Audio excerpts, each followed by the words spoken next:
If you're quite familiar with the rich history of the Native American culture, you will agree that these great folks hold an animal in high esteem, the buffalo.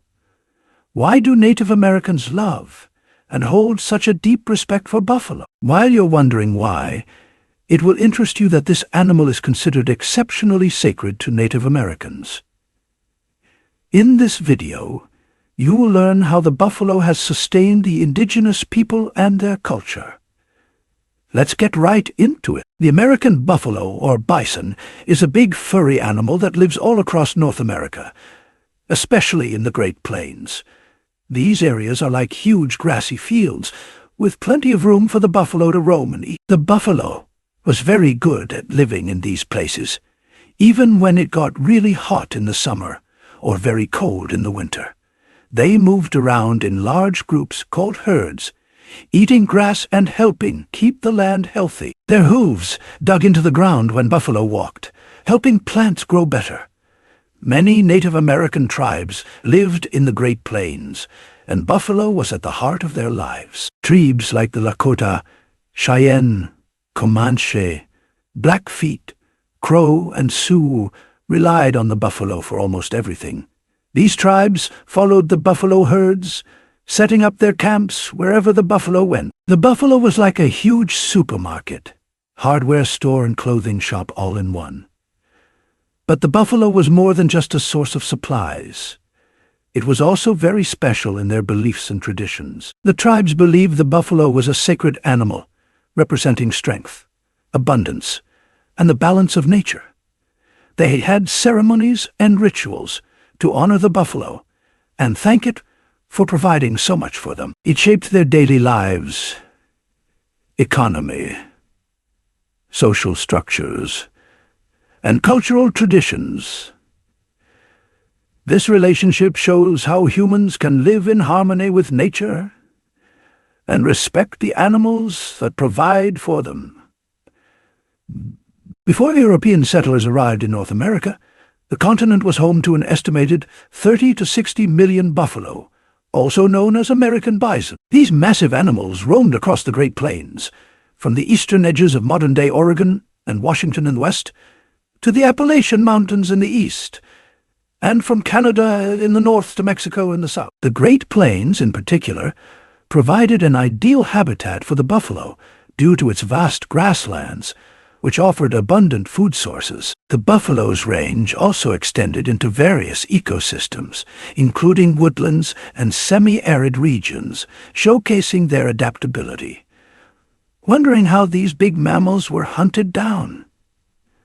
Hunting buffalo was a big event and required teamwork. The methods employed by these tribes to hunt buffalo were highly sophisticated and deeply rooted in their understanding of the animal's behavior and their respect for its role in their survival. The buffalo jump was one of the most dramatic and effective hunting techniques used by tribes such as the Blackfoot and Plains Cree. This method involved driving a herd of buffalo over a cliff, where they would fall to their deaths or be incapacitated. Preparing for a buffalo jump required extensive planning and cooperation. Experienced hunters scouted for large herds and identified suitable cliffs. They also prepared the landing area by clearing debris to prevent damage to the buffalo hides and meat. Hunters created drive lines using stones, brush, and other natural materials to funnel the buffalo toward the cliff. These lines were often several miles long and designed to narrow, gradually guiding the herd to the desired location. On the day of the hunt, skilled riders and runners, often disguised in wolf skins or other animal hides, would position themselves around the herd. They would gradually drive the buffalo towards the cliff, using shouts, gestures, and movements to maintain control. The panicked buffalo would eventually stampede over the edge, where waiting hunters would finish off any survivors and begin processing the carcass. The buffalo pound was another communal hunting method commonly used by tribes such as the Assiniboine and Cree. This technique involved constructing a large circular enclosure, or pound, with a narrow entrance leading into it. The pound was built using logs, branches, and other materials to create a sturdy corral. The entrance was designed to be wide enough to admit the buffalo, but narrow enough to prevent easy escape. Often on horseback, hunters would locate a herd and gradually drive them towards the pound. Once the buffalo entered the pound, the hunters would close off the entrance, trapping the animals inside. The confined space made it easier for hunters to kill the buffalo with spears, arrows, or firearms. The entire community would then participate in the butchering and processing the buffalo, ensuring efficient use of all animal parts. In addition to large-scale communal hunts, Native Americans also employed individual and small group hunting techniques. These methods required a deep understanding of buffalo behavior and the landscape. Stalking and ambush were common techniques used by solitary hunters or small groups. These methods relied on stealth, patience, and intimate knowledge of buffalo habits. Hunters would approach a grazing herd as closely as possible without being detected. They used natural cover, such as tall grass or terrain features, to hide their movements. Once within range, they used bows, arrows, or spears to take down their target. Hunters often set up ambushes at known watering holes or along established buffalo trails. By lying in wait, they could surprise the buffalo and take them down before the animals could flee. This technique was particularly effective when combined with natural terrain features that funneled the buffalo into a confined space. Winter hunts were another important aspect of buffalo hunting, especially for tribes living in harsher climates. Deep snow made it difficult for buffalo to move quickly during winter, providing hunters with an advantage. Hunters would track buffalo herds through the snow, following their trails and identifying their grazing and resting areas. The hunters would use the element of surprise, often approaching from downwind, to avoid detection. Once within range, they would quickly attack, taking advantage of the buffalo's reduced mobility.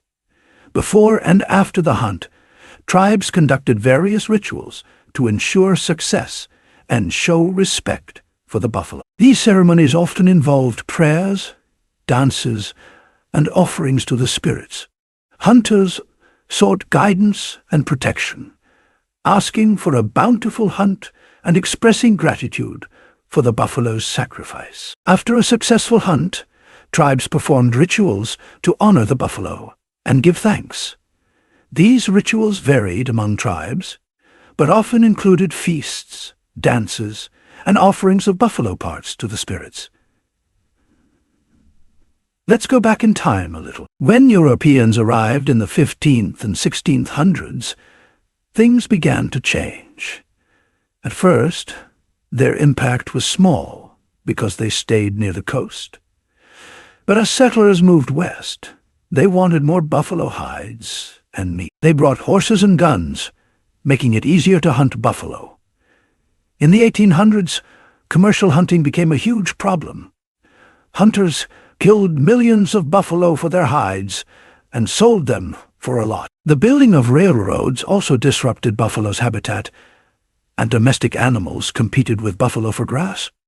The massive decline in buffalo was a disaster for Native American tribes. Without buffalo, they struggled to find enough food and materials for clothing and shelter.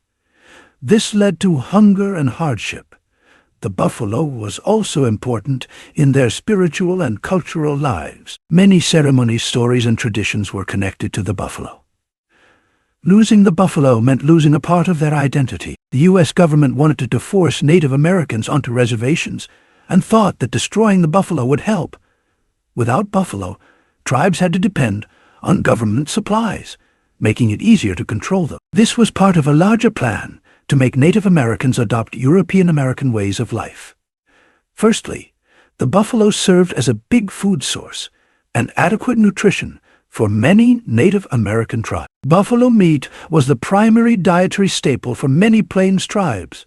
A single buffalo could provide hundreds of pounds of meat, which is vital for sustaining large communities. This meat was high in protein and fat, essential nutrients that were difficult to find in other regional sources. Preserving buffalo meat was crucial for ensuring a stable food supply throughout the year, especially during winter, when hunting was more challenging. One innovative method was the production of pemmican. This involved slicing the meat into thin strips, drying it in the sun or over a fire, and then pounding it into a powder. This powder was mixed with melted fat and sometimes dried berries, and then packed into containers. Pemmican was highly nutritious, lightweight, and had a long shelf life, making it ideal for storage and transport. Additionally, the drying process, often conducted on large drying racks, allowed meat to be stored for extended periods without spoiling, ensuring that tribes could maintain a stable food supply. In addition to food, the skin of the buffalo was used to make durable clothing. After a successful hunt, the buffalo was skinned and the hide was thoroughly cleaned to remove any remaining flesh and fat. The hides needed to be tanned to make them soft and durable. This was done using natural methods.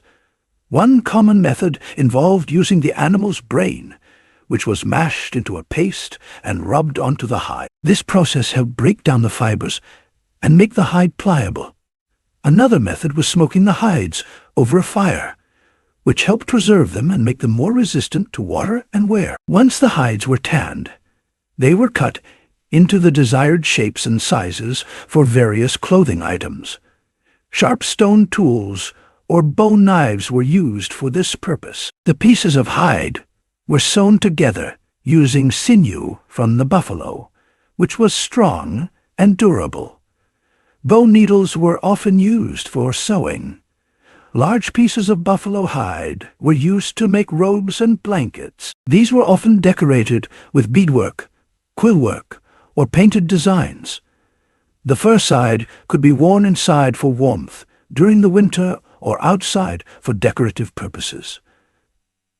Soft, tanned hides were used to make moccasins, essential for protecting feet. The hides were cut to fit the foot and sewn together with sinew. Sometimes the soles were made thicker for extra durability. Buffalo hides were also used to make leggings and shirts. These garments were protected from the elements and were often decorated with intricate designs. Buffalo hides with the fur still on were used to make winter clothing for extra warmth. These fur garments were incredibly warm and essential for surviving the harsh winters. Buffalo hide clothing was often decorated with beadwork, quillwork, and paint. These decorations were beautiful and had cultural and symbolic significance, reflecting the wearer's identity, status, and achievements. By using buffalo hides in these ways, Native Americans created practical and durable clothing that suited their needs and honored their cultural traditions. Buffalo hides were also used to build homes, and they were called tipis. Tipis were like big tents made by stretching buffalo hides over wooden poles. They were great because they kept people warm in the winter and cool in the summer. Tipis were easy to set up and take down so families could move them as they followed buffalo herds. To make tipis, several buffalo hides were sewn together using sinew or tendons from the buffalo. The hides were stitched in a way that made the seam strong and waterproof.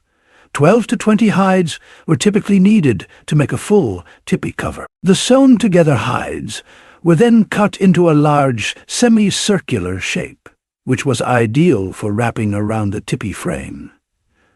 Long wooden poles, usually from trees like lodgepole pines, were used to create the tipi frame. These poles were about 15 to 25 feet long. The poles were set up in a conical shape. 3 or 4 main poles were tied at the top to form a tripod. Additional poles were then added around the tripod to create a circular frame. The semicircular buffalo hide cover was lifted and wrapped around the frame of the poles. The cover was pulled tight and secured with lacing pins along the front seat. At the tipi's top, smoke flaps were created to allow smoke from the fire inside to escape. An entrance flap was also made and could be closed or opened as needed. Additional buffalo hides or mats were often used inside the tipi as lining for extra insulation and comfort. The floor was usually covered with hides or woven mats. A small fire pit was made in the center of the tipi, providing heat and a place to cook. The smoke flaps at the top help vent the smoke outside. The buffalo hide cover was tough and weather-resistant, providing excellent protection against rain, wind, and cold. Native Americans used all of the buffalo, not just the meat and hides. They made tools from the bones, like needles for sewing and scrapers for cleaning hides. Horns were turned into cups and spoons, and sinews, tendons, were used as strong thread for sewing and making bowstring. This way, nothing went to waste, and they had all the tools they needed. Buffalo products were also important for trading. Native Americans traded buffalo robes, hides, and pemmican with other tribes and European settlers. This trade helped them get things they couldn't make themselves, like metal tools and other new items. Trading also allowed them to share ideas and learn from each other, helping their communities grow and thrive. The buffalo was at the heart of many social activities for Native American tribes. When the tribe gathered for a buffalo hunt or feast, it wasn't just about eating. These gatherings helped everyone stay connected and work together. Sharing the meat and hides from the buffalo ensured that everyone in the tribe had what they needed, helping to keep the community strong and united. Buffalo hunts were major events that required teamwork. Everyone had a role. The men hunted, while the women prepared the meat and hides. These hunts also allowed young men to prove their bravery and skills, which earned them respect. Working together on the hunt helped everyone feel like they belonged and were important to the tribe. The buffalo was a sacred animal in many tribes' stories and beliefs. It appeared in myths and legends, symbolizing strength and abundance. For example, the Lakota Sioux told the story of the white buffalo calf woman, a sacred figure who brought important teachings to the people. These stories showed the deep spiritual connection between the tribes and the buffalo. Many tribes believed the buffalo was a gift from the Great Spirit. Its life cycle was seen as a symbol of the circle of life. This belief taught the tribes about the interconnectedness of all living things and the importance of respecting nature. Tribes performed special ceremonies and rituals to honor the buffalo. These included prayers, songs, and dances to ask for blessings and ensure successful hunts. One important ceremony was the sun dance, where people fasted, danced, and prayed for days. Another ritual was the buffalo calling ceremony, where tribes performed dances and songs to attract buffalo herds. These rituals strengthened the tribe's spiritual connection with the buffalo. Regarding art, the buffalo was a popular subject in Native American art. You could see it in rock paintings, beadwork, and pottery. Artists often depicted the buffalo in powerful and majestic ways. Buffalo hides were sometimes used as canvases with images showing hunting scenes, tribal histories, and spiritual symbols.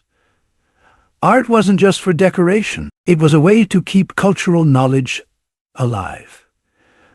Through these artistic creations, tribes passed down important stories and beliefs about the buffalo to future generations.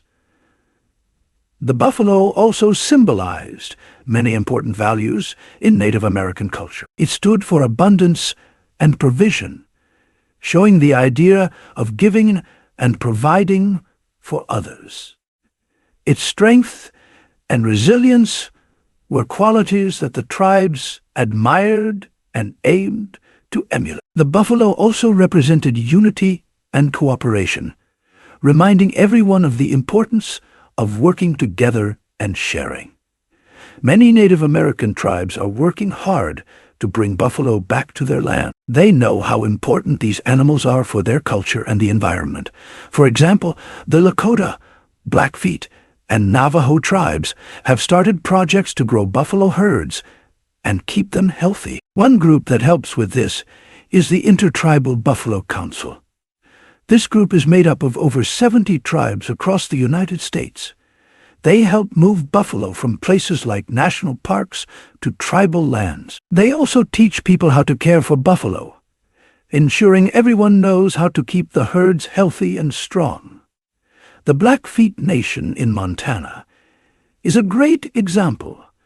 They have successfully reintroduced buffalo to their land. This brings back buffalo and helps the community by creating jobs and bringing visitors who want to learn about buffalo to see them up close. Tribes often work with big conservation groups like the World Wildlife Fund, WWF, and the National Wildlife Federation to help bring back buffalo.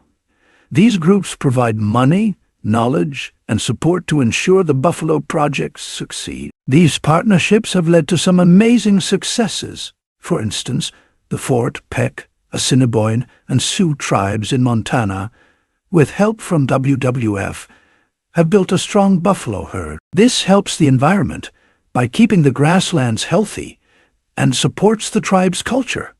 Scientists and tribal members work together to study the buffalo, ensuring they are healthy and fit well into the environment. This teamwork helps create plans that protect both the buffalo and the land.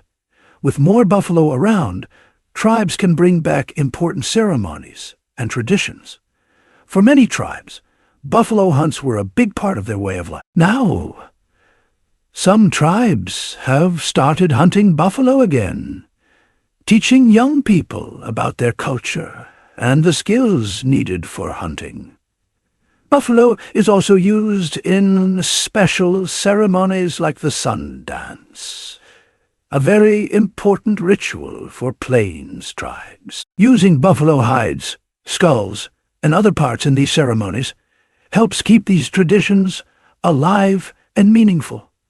Bringing back buffalo has also led to more programs that teach people about its history and importance. Many tribes have established cultural centers and education programs to share this knowledge with native and non-native communities. For example, the Wind River Reservation in Wyoming has programs that teach kids and adults about buffalo and why they matter. They have school lessons, community events, and public talks that focus on the buffalo's role in their culture and the efforts to protect them. Tribes also work to preserve their heritage by recording and sharing traditional stories, songs, and dances about the buffalo. Elders and cultural leaders ensure this knowledge is passed down to future generations. In conclusion, bison are more than just animals to many Native American tribes. They are a vital part of their culture and history. By working hard to bring buffalo back and keep traditions alive, tribes are honoring their past and building a strong future. Don't forget to hit the like and subscribe button.